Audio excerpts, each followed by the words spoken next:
हिमाचल प्रदेश में अब से कुछ महीने बाद विधानसभा चुनाव है और चुनाव से पहले कांग्रेस ने जयराम सरकार को घेरना शुरू कर दिया है। जी हां, कांग्रेस विधायक दल के उपनेता और सिरमौर के शिलाई से विधायक हर्षवर्धन चौहान ने कर्ज के मुद्दे पर जयराम सरकार को घेरा है।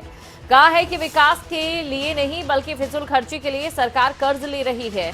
उन्होंने जयराम सरकार से श्वेत पत्र लाने की मांग की और इसके अलावा उन्होंने कोटखाई गुड़िया रेप और मर्डर केस में भी आरोप लगाया कि बीजेपी आज तक गुड़िया को इंसाफ नहीं दिला पाई है। तो देखिए, कई मुद्दे हैं जो अब चुनावी साल में निकलकर सामने आ रहे हैं और इस चुनावी साल में इन मुद्दों पर भी खूब चर्चा हो रही है। चाहे बात गुड़िया गैंगरेप केस की क्यों ना कर ली जाए।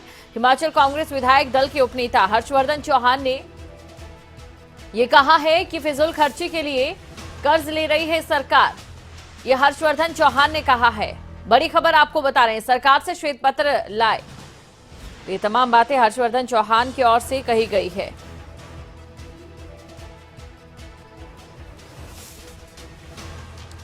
कांग्रेस विधायक हर्षवर्धन चौहान जी इस समय हमारे साथ जुड़ चुके हैं। तो सर, आपका स्वागत करती हूं खबरें अभी तक पर, और सवाल जवाबों का सिलसिला जारी करते हैं। सबसे पहले बात हम करते हैं कि लगातार बीजेपी पर आप निशाना साधते नजर आ रहे हैं। हाल ही में हेलीकॉप्टर को लेकर एक बार फिर से सवाल उठाया। आपने कहा कि सीएम जयराम ठाकुर हेलीकॉप्टर से नीचे उतरकर नहीं देखते, जबकि जो पूर्व सीएम थे वीरभद्र सिंह वो सड़क मार्ग से विकास कार्यों का जायजा लिया करते थे।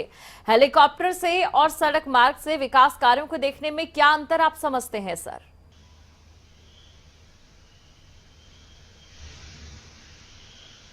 नहीं, निश्चित रूप से मुख्यमंत्री नौजवान मुख्यमंत्री थे और इनसे एक्सपेक्ट किया जाता था कि वो बड़ी फुर्ती से और जगह जगह जाकर के देखेंगे, काम करेंगे, मगर लोगों को जो है निराशा हाथ लगी है।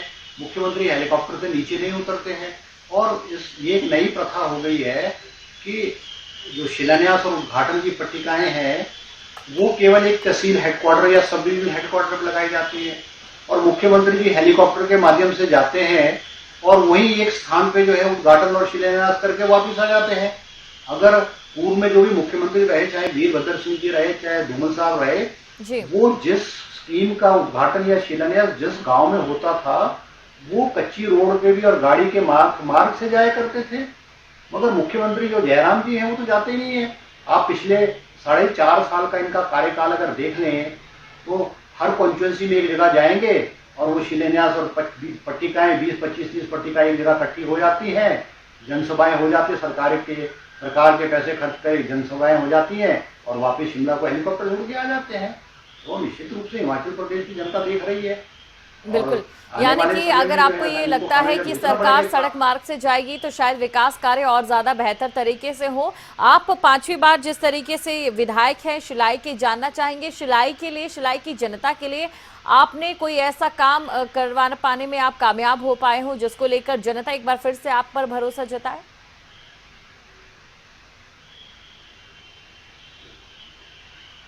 नहीं, देखो, निश्चित रूप में मैंने बहुत सारे काम किए हैं जी। मैंने पिछले बहुत लंबे अरसे से हर गांव में सड़क पहुंचाई है, पीने के पानी है, स्कूल्स है और एक बुनियादी सुविधाएं जो है वो शिलाई चुनाव क्षेत्र में है। मगर ये ठीक है कि आज जो है वो हॉस्पिटलों में डॉक्टर्स नहीं है, पैरामेडिकल स्टाफ नहीं है, स्कूलों में अध्यापक नहीं है। ये एक बहुत बड़ा गंभीर मसला है और मैंने मुख्यमंत्री के विधानसभा के अंदर और बाहर और मुख्यमंत्री के समक्ष प्लानिंग की मीटिंग में भी उठाया है। ये जो टीचर्स और स्टाफ का है बहुत बड़ा मुद्दा है और ये शिलाई में नहीं है मगर हिमाचल प्रदेश के जो हार्ड एरियाज हैं, ट्राइबल एरियाज, उसमें बहुत बड़ा इशू रहा है। मगर मुख्यमंत्री इस विषय में बड़े लाइटली लेते हैं। अब वीरभद्र सिंह के समय में हमारी पॉलिसी की पैरा है, पैट है, एसएमसी है, पीटीए है, जिसमें स्थानीय बच्चों को एम्प्लॉय किया जाता था, रोजगार भी मिलता था और स्कूलों में खाली पड़े हुए पद भी भरते थे। मगर पिछले 4.5 सालों में बीजेपी ने ऐसी कोई पॉलिसी नहीं निकाली है जो हार्ड और कठिन एरियो में स्टाफ भरा जाए। एक ये बहुत बड़ा इशू है। सड़कों में staff in terms of fund, पैसों के मामले में शिलाई चुनाव क्षेत्र को स्टाफ किया हुआ है।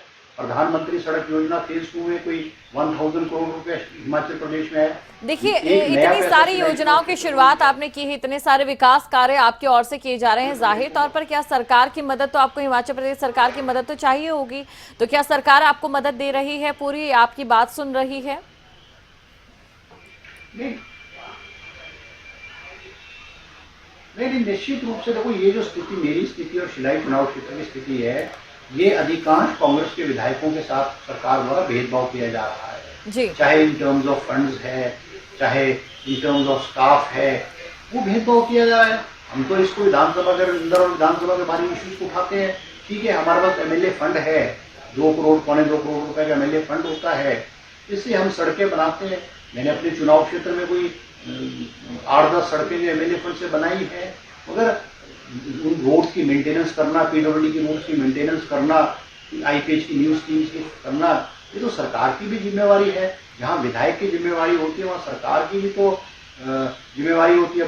अब उस क्षेत्र का क्या दोष है कि अगर उन्होंने विपक्ष का विधायक को चुन लिया है और सरकार उस क्षेत्र से डिस्क्रिमिनेशन करे, मैं कह सकता हूँ बहुत दुर्भाग्यपूर्ण बात है। ये ऐसी मानसिकता जो है बीजेपी की गवर्नमेंट को नहीं रखनी चाहिए थी, मगर इन्होंने रखी है, और इसका खामियाजा आने वाले चुनाव में जो है वो ये इनको भुगतना पड़ेगा। बिल्कुल, और सीएम अभी आए थे, दौरा उनका रहा और कई सौगातें गए हैं, देकर गए हैं सिरमौर वासियों को, शिलाई वासियों को, तो उस पर आप क्या कहेंगे कि आपको लगता नहीं कि भाजपा की तरफ आम जनता का रुख होगा इस साल विधानसभा चुनावों में इसके बाद? नहीं देखो,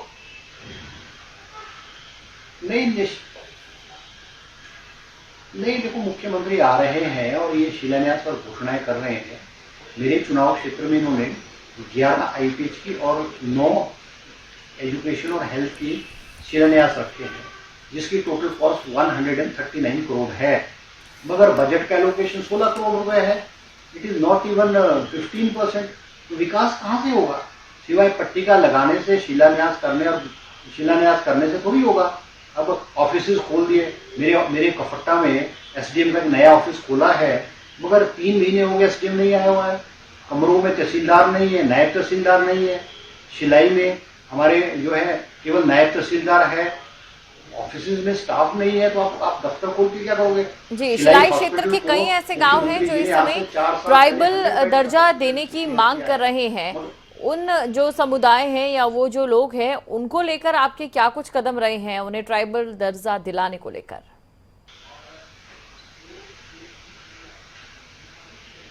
नहीं, सब तो स्वागत करते हैं, अगर क्योंकि ये कॉन्स्टिट्यूशनल मैटर है, हाटी टाइप को दर्जा देने की बात है ट्रांसपोर्ट क्षेत्र को, हम स्वागत करते हैं। और पूर्व में भी कांग्रेस सरकारों द्वारा ने भी इस ओर बहुत कदम किया था।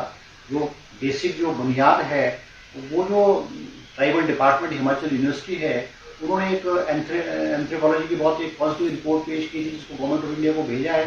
उस आधार पे जो है वो ये मुद्दा विचाराधीन है, मगर ये कि अब करना तो गवर्नमेंट ऑफ इंडिया ने अगर करेंगे तो हम स्वागत करते हैं, बहुत अच्छी बात है। क्योंकि ये इशू जो है वो भारतीय जनता पार्टी की 2017 में जो इनका चुनाव घोषणा पत्र था, उसमें भी एक इशू था। तो ये अगर करेंगे तो अपने घोषणा पत्र, अपनी जो वायदा है ट्रांसपोर्ट क्षेत्र के लोगों से, वो उसको पूरा करेंगे। हम स्वागत करते हैं इस बात का। अब देखिए, बीजेपी लगातार कांग्रेस पर गुटबाजी के आरोप लगाते हैं, और कभी कभी कि आपको भी ऐसा महसूस हुआ है, अभी 3 हफ्ते पहलों की अगर बात करें, कि उस गुटबाजी का शिकार आप भी हुए हैं, या आपको लगता है कांग्रेस में कोई गुटबाजी नहीं है?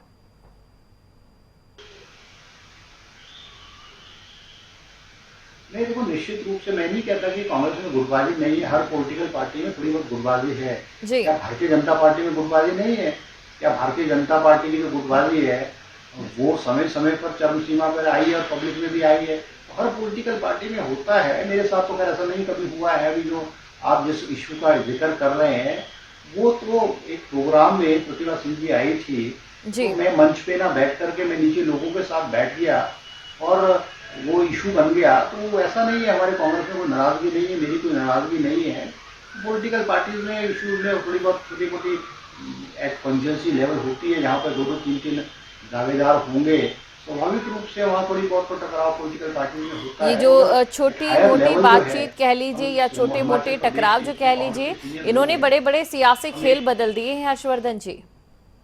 उत्तराखंड का हाल आप देख लीजिए, कांग्रेस में वहां पर क्या कुछ हुआ। नहीं, वो आपकी बात ठीक है। नहीं, वो मैं आपकी बात से सहमत हूँ। अगर हम जितने भी हिमाचल में कांग्रेस के लोग हैं सब जानते हैं, और मिलजुल करके अभी हिमाचल प्रदेश में जो मंडी लोकसभा का चुनाव और 3 उपचुनाव हुए, उसमें भी हिमाचल में सब कांग्रेस के लोगों ने एक होकर के हमारे प्रतिभा सिंह जी मंडी से मुख्यमंत्री का गृह क्षेत्र है, वहाँ से सांसद के रूप में चुन करके आई हैं। 3 विधानसभा अलग अलग क्षेत्रों में, जो जुब्बल कोटखाई है, अर्की है और कांगड़ा से फतेहपुर है, वहां से जीते हैं। और जुब्बल कोटखाई में तो आप देख सकते हैं कि वहाँ भारतीय जनता पार्टी के उम्मीदवार की जमानत जब्त हो जाती है। इसे शर्मनाक बात क्या हो सकती है, जो कहती है हम, जो पार्टी कहती है विश्व की सबसे बड़ी पार्टी है, उसके उम्मीदवार की जमानत जब्त हो जाए, तो आप अंदाजा लगा सकते हो इस सरकार की और इस पार्टी की लोकप्रियता हिमाचल प्रदेश में कितनी है, ये आपके सामने है। बिल्कुल। हर्षवर्धन जी, चलिए ये बातें तो चलती रहेंगी और देखना होगा कि इस बार जो विधानसभा चुनाव होने जा रहे हैं उन पे क्या कुछ ये नतीजा रहेगा। लेकिन अगर बात युवाओं की करें, आपके क्षेत्र में समस्याओं को लेकर करें, तो पानी जैसी मूलभूत समस्याएं, सड़क जैसी मूलभूत समस्याएं अभी भी बनी हुई है, जिसका खामियाजा सिर्फ ग्रामीणों को ही भुगतना पड़ता है। बरसात अभी आने वाली है और आप ही के इलाके से कई ऐसी वीडियो सामने आती हैं, कई ऐसी फुटेज सामने आती है जिसमें जो बच्चे हैं स्कूल जाते समय काफी ज्यादा परेशान होते हैं क्योंकि मूलभूत सुविधाएं नहीं है।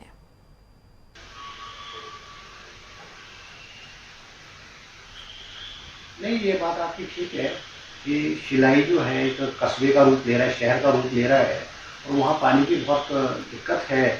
और आईपीएच मिनिस्टर महेंद्र सिंह जी आए, उन्होंने कहा 50 करोड़ की स्कीम बनेगी, पीने की सिंचाई स्कीम बनेगी।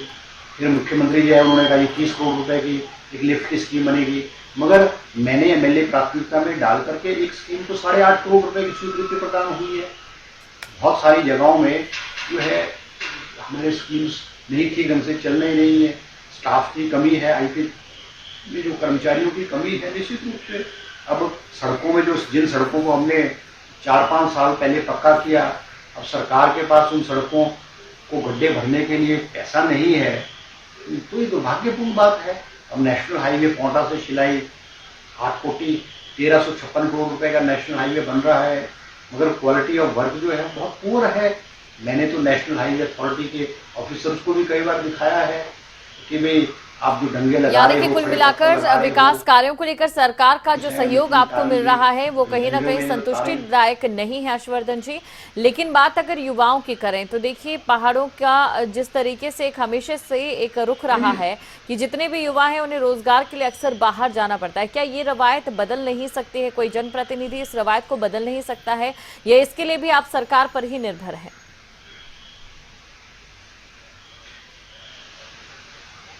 नहीं, निश्चित रूप से देखो, हमारे जो नौजवान है शिलाई चुनाव क्षेत्र और सिरमौर का नौजवान पढ़ लिख करके आगे बढ़ रहा है, और आज का नौजवान जो है वो सरकारी क्षेत्र में अपने भविष्य को सुरक्षित मानता है। और पिछले 5-7 सालों में बहुत सारे ऑफिसर्स हमारे शिलाई चुनाव क्षेत्र से निकले हैं, आर्मी में बहुत सारे नौजवान निकले हैं। हर साल मेरे चुनाव क्षेत्र से 150 से 200 लोग आर्मी में निकलते हैं। अब अग्निवीर पॉलिसी ले आए हैं, और जिसमें केवल आर्मी में 4 साल के लिए भर्ती किया जाएगा, तो नौजवानों के भविष्य से खिलवाड़ है ये। और सबसे बड़ी बात है, पिछले 4-4.5 सालों में हिमाचल प्रदेश में जो नौकरी को ग्रहण लग गया है। आप किसी भी क्षेत्र में देखो, JOIT वो कोर्ट में लिटिगेशन है, शास्त्री का कोर्ट में लिटिगेशन है, JBT का कोर्ट में लिटिगेशन है, JSDOs का वो कोर्ट में लिटिगेशन है, लिटिगेशन ही लिटिगेशन है जी। नौकरियां निकलती नहीं है। अभी पिछले साल के बजट में मुख्यमंत्री ने कहा था कि हम 30,000 नौजवानों को नौकरियां देंगे, मगर 2600 लोगों को केवल नौकरी दी गई है। ये नौजवानों के भविष्य के साथ खिलवाड़ है, चाहे वो शिलाई के क्षेत्र के नौजवान है, चाहे हिमाचल प्रदेश के दूसरे क्षेत्रों के साथ जो है वो खिलवाड़ कर रहे हैं। अब रोजगार, स्थानीय रोजगार देने के लिए हमको पर्यटन को बढ़ावा देना पड़ेगा। मेरे अपने चुनाव क्षेत्र में 2-3 स्थान ऐसे हैं जो पर्यटन के रूप में विकसित किए जा सकते हैं। देवथल एक स्थान है जिसको कि इको विलेज बनाए, मगर बजट शून्य है। एक हमारे चांदपुर धार है, बहुत खूबसूरत पहाड़ है, वहाँ शिरगुल महाराज का मंदिर है, उसको विकसित करने की जरूरत है। मगर इन टर्म्स ऑफ फंड्स तो जो है वो प्रदेश गवर्नमेंट प्रोवाइड करेगी, मगर अगर प्रदेश गवर्नमेंट प्रोवाइड ना करे विकास, तो निश्चित रूप से विकास को तो ग्रहण लगेगा। ऐसा ही शिलाई चुनाव क्षेत्र के साथ हो रहा है। और मैं तो राजनीतिक रूप से विकास की लड़ाई विधानसभा के अंदर और विधानसभा के बाहर लड़ता हूँ, और हम काफी हद तक कामयाबी होते हैं। बिल्कुल शुक्रिया हर्षवर्धन जी, आप हमारे साथ जुड़े, तमाम बातें आपने रखी, लेकिन देखना ये होगा कि ये साल जो बहुत कुछ बोलेगा विधानसभा चुनाव क्या कुछ रहता है।